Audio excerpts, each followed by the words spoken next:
Vous avez probablement remarqué que les gardiens de but avaient de superbes masques pour l'occasion, dédiés et personnalisés à l'événement, que ce soit Coro de ce côté, on le voit marqué sur la plaque arrière. Et puis de l'autre côté, Andersen également, magnifique casque. Ils ont de toute façon, quel que soit le match et l'événement, des masques très personnalisés. Et c'est le cas aussi en France, bien sûr, pour les gardiens de but. Eh bien, on va en profiter pour rencontrer un artiste français qui dessine sur les masques des gardiens de hockey. C'est Mathieu Merlin qui fait ça. Rencontre en compagnie donc de Mathieu Gruaz qui est allé le voir avec des images de Florian Hainaut et c'est un montage de Claire Blanchard. Superbe sujet.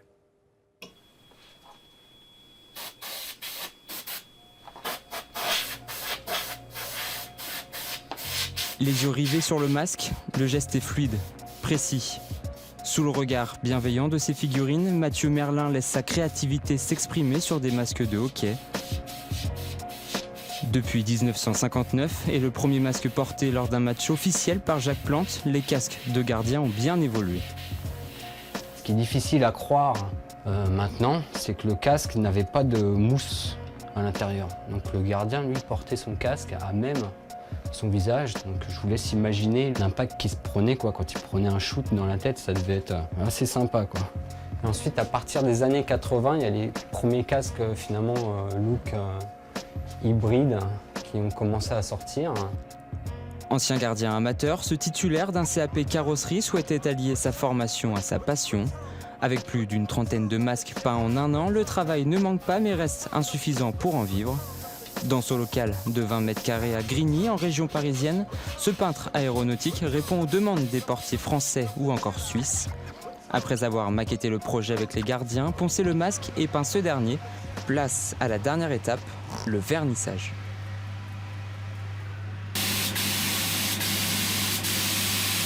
Voici la couche finale. Donc là, on est bon, il est prêt à remonter dans quelques heures et ça fera un gardien de plus heureux. À 160 km au nord de Grigny, Rouen et son jeune gardien en devenir, Quentin Papillon. À 19 ans, l'international français U20 s'équipe au quotidien avec plus de 15 kg de matériel. Patins spécifiques, bottes, plastrons ou encore masques, tout diffère ou presque des joueurs de champ. Un casque aux couleurs de son club, un autre pour la sélection, Quentin Papillon a l'embarras du choix. Ça fait vraiment ressortir la personnalité du gardien. Puis c'est pour ça, comme l'équipe de France, j'y étais quand même à partir de mes 16 ans. Je voulais avoir justement un casque qui puisse me rappeler le parcours que j'ai fait durant mon junior en équipe de France. Puis le casque pour Rouen, qui est quand même mon club depuis que je suis né en fait, et où j'ai grandi au fur et à mesure. C'est vrai que c'est toujours été important déjà de porter le maillot de l'équipe de France. Après, c'était assez difficile par rapport au coût, de pouvoir avoir des jambières, des gants et le masque. Après, on a l'habitude d'un matériel aussi, donc c'est difficile un petit peu de changer. Puis c'est vrai qu'avoir le masque aux couleurs de l'équipe de France, c'était très important. Ouais. Peints à l'aérographe par Mathieu Merlin, les masques portés par le backup des Dragons de Rouen sont à l'image de l'entente entre le peintre et le gardien, une réussite. Ça marche plutôt bien, je trouve qu'il fait vraiment des belles créations. Donc moi personnellement, je pense que je resterai avec lui puisque c'est vraiment, même en tant que personne, on discute souvent ensemble et on se prend souvent des nouvelles et ça se passe vraiment bien. Avec plus de 50 matchs en NHL, Denis Sabourin, titulaire dans les cages rouennaises, n'hésite pas à conseiller le jeune portier français. Il revient avec nostalgie sur ses premiers masques portés. Dans mon temps, c'est drôle de dire ça, mais on jouait avec un casque de joueur, on n'avait pas de masque. Donc, je crois mon premier masque vers 12 ans, c'était une peinture que quelqu'un avait fait à la main, au pinceau. Donc, ça allait beaucoup évoluer. Et c'est toujours une fierté de mettre quelque chose qui te représente, qui représente aussi ta famille ou le pays, la région que tu viens. Donc, c'est toujours plaisant de pouvoir le mettre sur ton masque. Pour acquérir un masque à son image, il faut compter entre 350 et 800 €. Pas si cher finalement pour ce qui ressemble à une œuvre d'art personnalisée.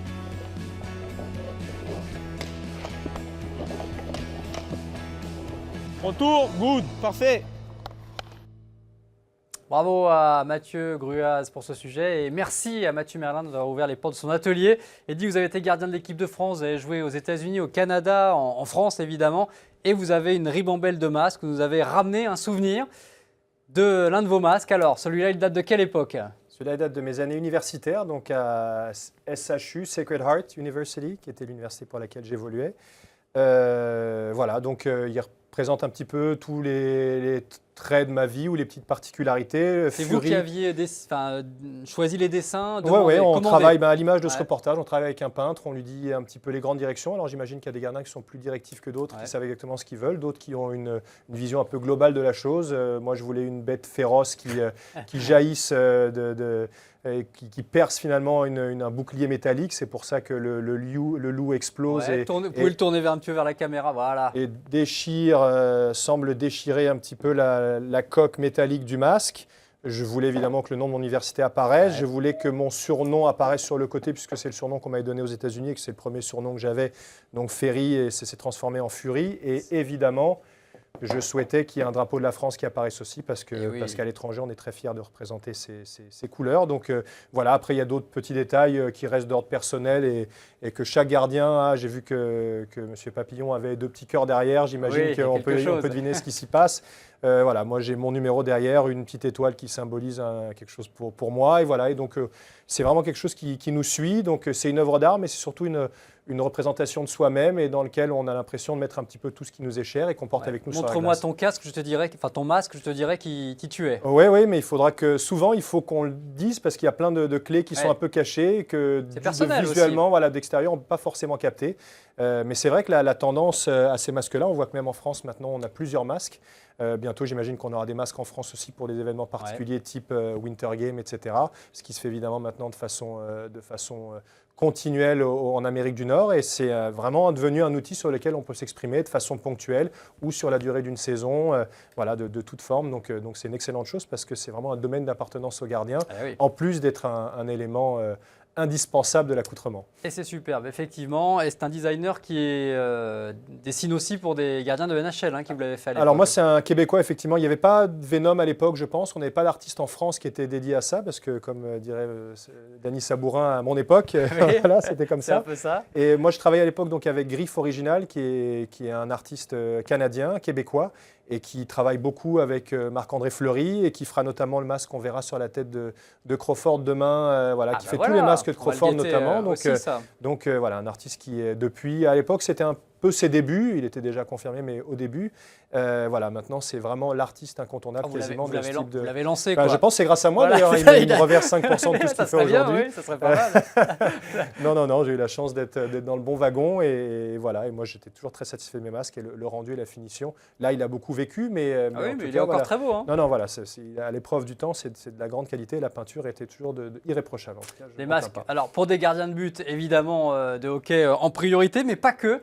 Regardez Mathieu Merlin qui travaille sur un autre masque et c'est une demande très particulière. Ce travail, il va nous expliquer pourquoi et pour qui surtout il dessine ce masque qui est d'ailleurs très joli. Ce casque-là, c'est assez original parce que finalement c'est un fan des Comètes de Meudon et un fan aussi des Red Wings de Détroit. Donc on a refait le casque, finalement les côtés du casque du gardien de Meudon. Et sur le dessus, on a représenté, en fait, on a repris la pieuvre, la fameuse pieuvre de Détroit. Donc ça, ce sera vraiment pour son salon, quoi. Ce sera sur une étagère.